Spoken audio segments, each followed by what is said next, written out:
Buenos días, buenas tardes o buenas noches. En el día de hoy, yo y mi compañero Carlos estaremos hablando sobre el capítulo 4, que se titula Depende la moral de la religión.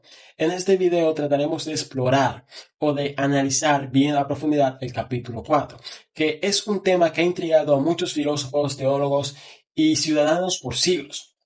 A primera vista pareciera que la ética y la religión están estrechamente ligadas, pero realmente esto puede ser así.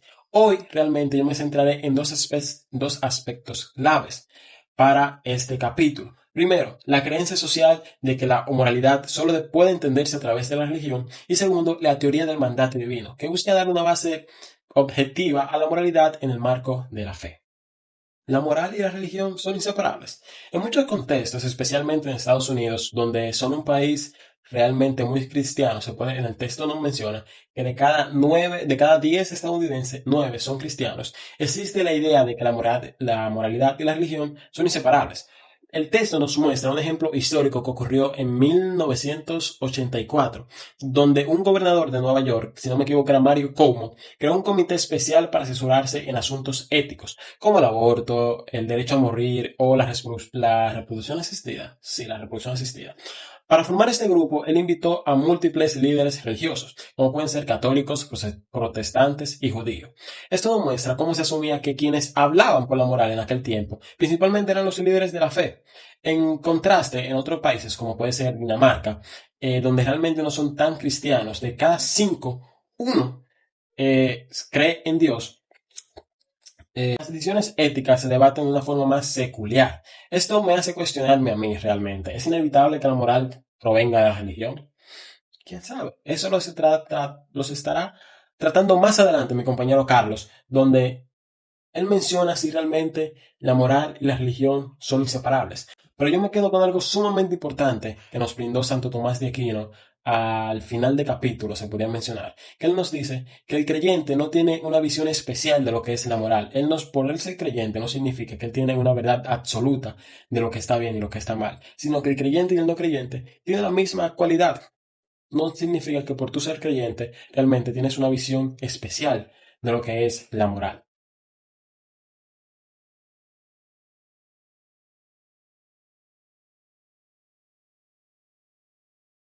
Por otro lado, tenemos la teoría del mandato divino. Esta teoría sostiene que lo correcto es correcto porque Dios ordena o, consecuencia, es incorrecto porque Dios lo prohíbe. Si nos centramos en esta teoría, nos hace cuestionarnos algunas cosas. Y no fue Sócrates hace unos cuantos siglos atrás, realmente se podría mencionar creo que fue en el siglo cuarto antes de Cristo, donde él se cuestiona, ¿es correcto que lo que Dios manda porque ya es correcto o es correcto simplemente porque Dios los manda? Esto nos hace cuestionarnos bastante sobre esta teoría del mandato divino. Si tomamos la primera opción, lo correcto es correcto porque Dios los manda, esto moralmente se vuelve arbitraria, ya que si Dios podría haber ordenado la crueldad o la mentira, por decirlo así, estas acciones serían consideradas buenas. Realmente no. Esto pone en duda la idea de la bondad de Dios y hace que la moral pierda un poco de sentido. Ahora bien, si tomamos la opción 2, decimos Dios manda porque ya es correcto. Si Dios ordena la sinceridad porque reconoce que es buena, entonces existe un criterio de corrección independiente de él. Esto generaría que la teoría del mandato divino realmente se cayera y no existiera la teoría del mandato divino. Porque esto no protege la bondad de Dios, pero implica que la moralidad no depende totalmente de su voluntad. Hay un estándar moral que incluso Dios sigue. Este dilema realmente nos obliga a reflexionar. ¿La moral es una creencia de la divinidad? ¿O hay valores que realmente existen por sí mismos? La respuesta afecta tanto a la filosofía como a la teología y nos invita a cuestionarnos nuestra comprensión de lo que es correcto o de lo que es incorrecto. A partir de estos dos primeros apartados que hemos visto del capítulo 4, la supuesta conexión entre la moral y la religión y la teoría del mandato divino, vimos cómo algunas de nuestras sociedades vinculan lo que es la moral a la fe y cómo la filosofía desafía una visión a través de preguntas profundas sobre la naturaleza de lo que es correcto y de lo que es incorrecto. La reflexión queda abierta. ¿La moral necesita de la religión o simplemente puede existir de manera independiente? Bueno, eso más adelante los estará detallando mi compañero Carlos, el cual estará brindando los dos últimos capítulos de los últimos dos temas de este gran capítulo 4. Bien, bien, muy buenas. Sean bienvenidos a lo que es la continuación del capítulo 4 del libro. La primera parte ya fue desarrollada por mi compañero José Ángel. Entonces, yo, Carlos Javier, les estaré hablando sobre la teoría del derecho natural, o como mejor se entiende, de la ley natural, y el tema también de la religión y los asuntos morales particulares. Bien, vamos a entrar de lleno a lo que es el primer tema, la teoría de la ley natural en la ética cristiana. En la historia del pensamiento cristiano, eh, la teoría ética predominante no fue la del mandato divino, que como ya vieron establece hacer lo correcto porque Dios lo manda, sino que la del derecho natural o ley natural fue la que predominó. Esta tiene lo que son tres ideas principales, como pueden apreciar aquí. La primera, una visión del mundo ordenada y con propósito. Esta se basa en la idea griega, especialmente de Aristóteles, de que el mundo es un orden racional donde todo tiene un propósito. Aristóteles decía que para entender algo hay que preguntarse cuatro preguntas principales. ¿Qué es? ¿De qué está hecho? ¿Cómo llegó a existir? Y la pregunta clave que es ¿para qué sirve? Según él, eh, tanto los objetos creados por humanos como los naturales tienen fines. Por ejemplo, los ojos son para ver, el corazón para bombear sangre, la lluvia para hacer que crezcan los cultivos, las plantas, etcétera.